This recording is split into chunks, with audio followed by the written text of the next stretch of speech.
Hello everybody, welcome back to Miss B's Plan B. It's lovely to see you. I hope that you're well. I wonder if looking around today you can work out what our story could be about. Some of you have spotted our big clue. There is a jug on the shelf.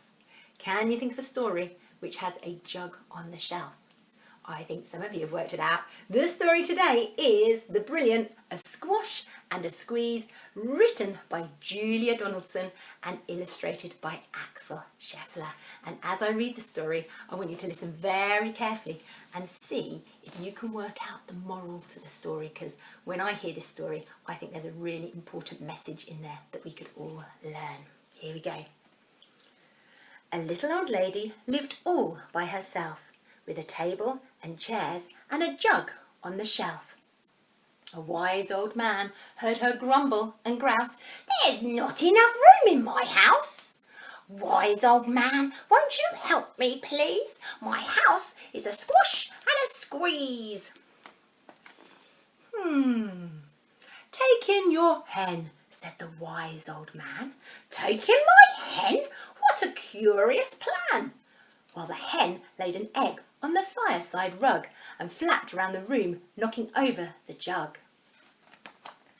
The little old lady cried, "What shall I do? It was poky for one and it's tiny for two. My nose has a tickle and there's no room to sneeze. My house is a squash and a squeeze."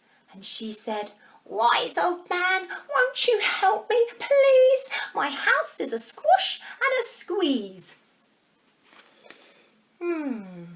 "Take in your goat," said the wise old man. "Take in my goat? What a curious plan." Well, the goat chewed the curtains and trod on the egg, then sat down to nibble the table leg. The little old lady cried, "Glory be! It was tiny for two and it's teachy for three. The hen pecks the goat and the goat's got fleas. My house is a squash and a squeeze." And she said, "Wise old man, won't you help me, please? My house is a squash and a squeeze." "Take in your pig," said the wise old man. "Take in my pig? What a curious plan." So she took in her pig, who kept chasing the hen and raiding the larder again and again. The little old lady cried, "Stop, I implore! It was titchy for three and it's teeny for four. Even the pig in the larder agrees. My house is a squash and a squeeze." And she said, "Wise old man, won't you help me, please? My house is a squash and a squeeze." "Take in your cow," said the wise old man. "Take in my cow? What a curious plan." Well, the cow took one look and charged straight at the pig, then jumped on the table and tapped out a jig.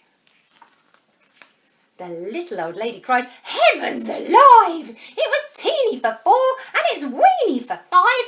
I'm tearing my hair out. I'm down on my knees. My house is a squash and a squeeze." And she said, "Wise old man, won't you help me, please? My house is a squash and a squeeze." "Take them all out," said the wise old man. "But then I'll be back where I first began." So she opened the window and out flew the hen. "That's better. At last I can sneeze again." She shooed out the goat and she shoved out the pig. "My house is beginning to feel pretty big." She huffed and she puffed and she pushed out the cow. "Just look at my house. It's enormous now." "Thank you, old man, for the work you have done. It was weeny for five. It's gigantic for one. There's no need to grumble and there's no need to grouse. There's plenty of room in my house."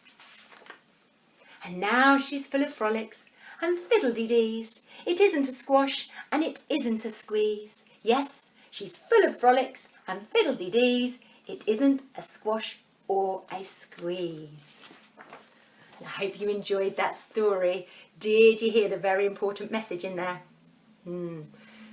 It reminds me that sometimes we just don't realise how lucky we actually are with many of the things we have, and it can be tempting to want more and more things, but actually if we stop and take a look at what we've got around us, we should be really grateful for those things. So I hope you enjoyed that lovely story, and I look forward to seeing you again soon. Goodbye.